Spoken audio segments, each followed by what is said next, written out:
வணக்கம். ஏகலைவன் மஞ்ச பத்திரிகையில் இந்த மஞ்ச பத்திரிகை, சிவப்பு பத்திரிகை, பச்சை பத்திரிகை எல்லாமே சீமான் தான். சீமான் இனத்துக்கான எதிராக இருக்கிற மஞ்ச பத்திரிகை. சீமான் தான் இனத்துக்கு எதிராக இருக்கிற, இந்த கொள்கைக்கு எதிராக இருக்கிற, இந்த தத்துவத்துக்கு எதிராக இருக்கிற, இந்த இதனோட நோக்கத்துக்கு எதிராக இருக்கிற மஞ்ச பத்திரிகைன்னா அது சீமான் தான்.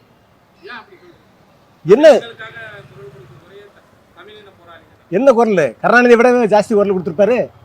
கருணாநிதியை விட அதிகமாக குரல் கொடுத்துருப்பாரு. அதாவது ஒருத்தர் செத்து கிடக்கிறான். இந்த நீ வந்து பக்கத்தில் அழுதுகிட்டு இருக்காங்கல்ல, அழுதுகிட்டு இருக்கவங்க நீங்கள் என்ன சொல்லுவீங்க? அழுதுகிட்டு இருக்கிறான் என்ன குரல் கொடுக்குறான்னு சொல்லுவோமா? இது அந்த மாதிரி தான். இது வந்து என்னென்னா ஆக்கப்பூர்வமாக யார் அவனை செத்தவன் யார், அவனை கொன்னது யார், அவனை என்ன செய்யணும், அதுக்கு தண்டனை வாங்கி கொடுக்கணும், அப்படி தானே போகணும். அதை விட்டுட்டு நீ குரல் கொடுத்தேன்னா கருணாநிதி கொடுக்காத குரலை இவர் கொடுக்கலங்கிறேன். ஏன்னா எம்ஜிஆர் வந்து 13 ஆண்டுகள் வந்து ஆட்சி செய்யும் போது எதிர்கட்சியாக இருந்தார். 14 சீட்டு, வெறும் 2 சீட்டு தான் கலைஞராக ஜெயிக்க முடிஞ்சுது. ஆனால் அவரால் ஆட்சி பிடிக்க முடியல. ஆனால் கட்சியை தக்க வச்சுட்டாரு. எதுக்கு தெரியுமா? நீங்கள் சொன்ன இந்த குரல் கொடுத்தாருன்னு சொன்னீங்க இல்லையா, அவர் குரல் கொடுத்துட்டே இருந்தார்.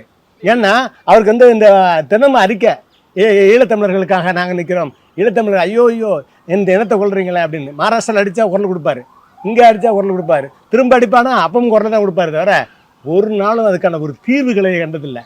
அதுதான் இன்னைக்கு அவர் வழியில் வந்த அந்த மஞ்சள் துண்டு கருணாநிதி அவர்களுடைய வழியில் வந்த மஞ்சள் அதுதான் சீமான்.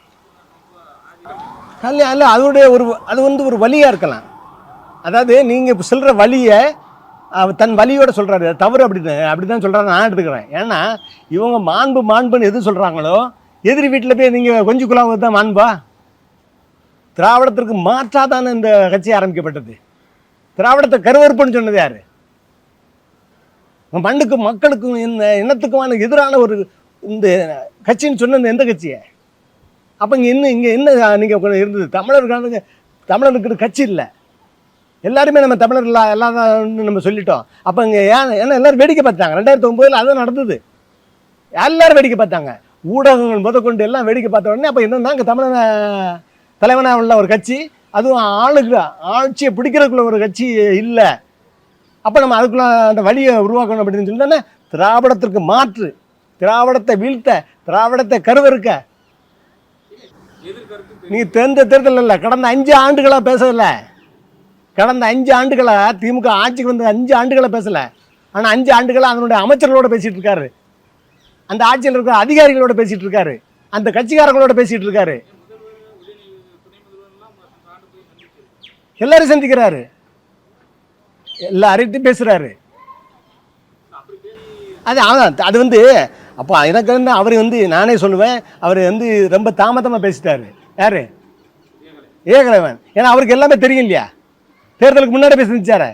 அந்த மாண்பு நீங்கள் சொல்லலை? தேர்தலுக்கு முன்னாடி அவர் சந்திச்சாரு இல்லையா?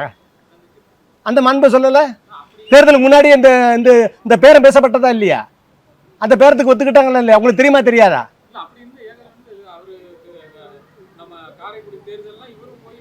பண்ணாரு, எல்லாமே பண்ணாங்கல்ல. ஆனால் ஒரு கட்டத்துக்கு மேலே ஏன்னா நீங்கள் எல்லாமே செஞ்சுக்கிட்டு இருக்கீங்க, ஆனால் வாக்கு விழுந்துச்சு, சுத்தமாக போயிடுச்சு.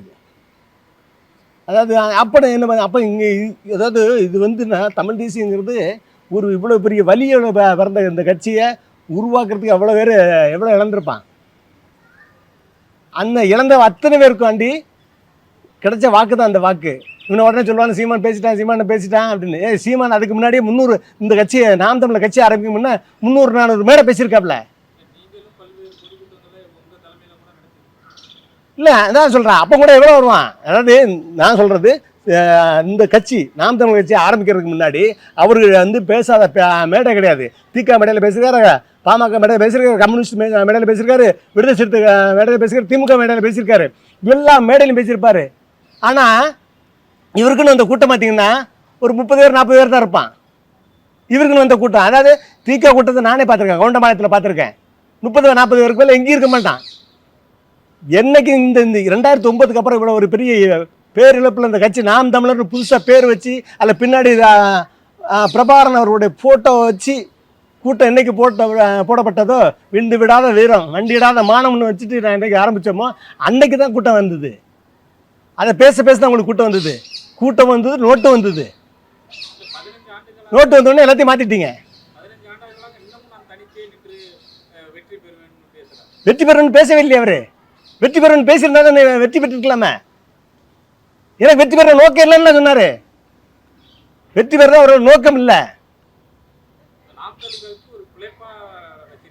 அதுதான் அதான் மாண்புங்கிறாரு. அதனால தான் இவர் வந்து இப்போ இன்னைக்காவது பேசினாரான்னு பார்க்குறேன். யார ஏகலைவன் இன்னைக்காவது அதை பேசினாரான்னு பார்க்குறேன். ஏன்னா நீங்கள் எதிரி வீட்டில் போய் வண்டிடுறது தான் உங்களுக்கு மாண்பான்னு கேட்குறாரு. அப்போ அந்த ஏன்னா திமுக இந்த இனத்துக்கு செஞ்ச துரோகம், அதுக்கு மேலே இந்த கட்சி ஆரம்பித்த பிறகு அல்ல அதுன்னு சொல்லுவார். அந்த கட்சியில் பாதிக்கப்பட்டவங்க போராட்டம் பண்ணால் அவங்கள எப்படிலாம் அடித்தாங்க, எப்படிலாம் மிதித்தாங்க எல்லாம் இருக்கு இல்லையா?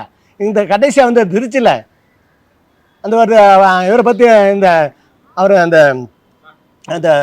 ஒரு ஃபேஸ்புக்கில் ஏதோ எழுதிட்டான்னு சொல்லி அவங்கள போட்டு அடி அடிச்சிடாப்புல. அதை வந்து சவுக்கு சங்கரோட தான் பேட்டியில் சொன்னார். ஏன்னா அவர் கண் முன்னாடி நடந்ததை, அவளை சித்திரவதை செய்யப்பட்டதை திமுக ஆட்சியில். அந்த முத்துப்பாண்டி அவர்கள்லாம் அந்த கட்சியில் 2ஆம் கட்ட தலைவர்கள் எப்போவுமே இல்லை, ஆரம்பத்திலேருந்து இதை தவிர்த்துட்டார. ஆரம்பத்திலேருந்து அவர் அவ்வளோ ஆரம்பத்தில் தவிர்த்தது மட்டும் இல்லை, வீழ்த்த செஞ்சார். முத்துக்குமாரை இவர் தவிர்க்கிறாரு. நான் கூப்பிட்டு போகிறேன் சிறைக்கு, வேலூர் சிறைக்கு கேட்டிருக்காரு. என்கிட்ட தான் பேசியிருக்காரு, அவர்கிட்ட பேச மாட்டேங்கிறாரு. இந்த கட்சியை தூக்கிறதுக்கு உறுதுணையாக இருந்த முதன்மையான களப்போராளி சந்திச்சு இப்படி உட்காந்துருக்குறோம். நான் சிறையில் வந்து இப்படி உட்காந்துருக்கோம். என்கிட்ட தான் பேசுகிறாரு.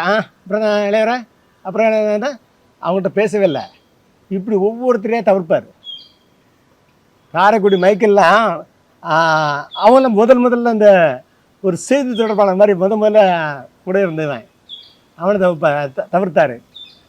அதே மாதிரி நிறைய பேர் பேர் சொல்லலாம். ஏன்னா இப்போ இருக்கிறவன் பேர் சொல்ல என் பேரை ஏங்க சொன்னாங்கலாம் சொல்லிடக்கூடாதுன்னு தான் நான் இந்த மருதநாயகன் பேரெலாம் சொல்லலை.